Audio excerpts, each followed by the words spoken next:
महाशिवरात्रि का आध्यात्मिक और वैज्ञानिक दोनों तरीके से महत्व है।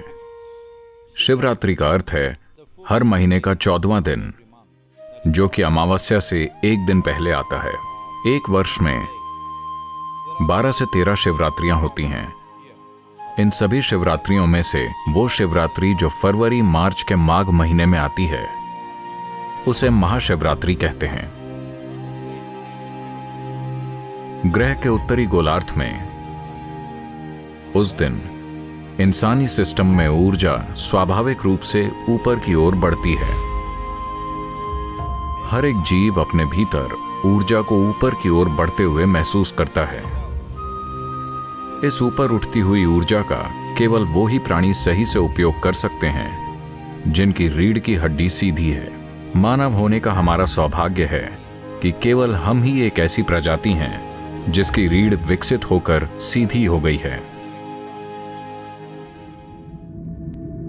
अगर आप दूसरी प्रजातियों के विकास की प्रक्रिया को देखें तो आप पाएंगे कि बिना रीढ़ वाले से रीढ़ वाले की तरफ बढ़ना एक महत्वपूर्ण कदम था, और विकास प्रक्रिया में दूसरा महत्वपूर्ण कदम था रीढ़ का आड़ी अवस्था से खड़ी अवस्था में आना।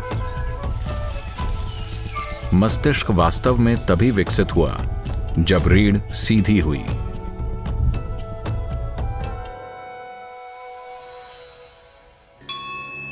जैसे कि महाशिवरात्रि की रात में ऊर्जा स्वाभाविक रूप से ऊपर की ओर बढ़ती है, रात भर रीढ़ को सीधी रखने से जबरदस्त लाभ होता है। ये उनके लिए विशेष रूप से फायदेमंद है जो खासकर आध्यात्मिक मार्ग पर हैं, पर ये उन लोगों के लिए भी महत्वपूर्ण है जो पारिवारिक स्थितियों में हैं, और साथ ही दुनिया में उन लोगों के लिए भी जो महत्वाकांक्षी हैं। आध्यात्मिक मार्ग पर चलने वालों के लिए, योगियों के लिए ये वो दिन है जब शिव अपने भीतर की सभी हलचलों के परे चले गए और पूरी तरह से स्थिर हो गए।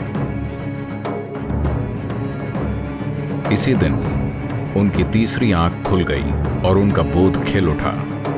हम ये कह रहे हैं कि ये दो आंखें सिर्फ इंद्रियां हैं।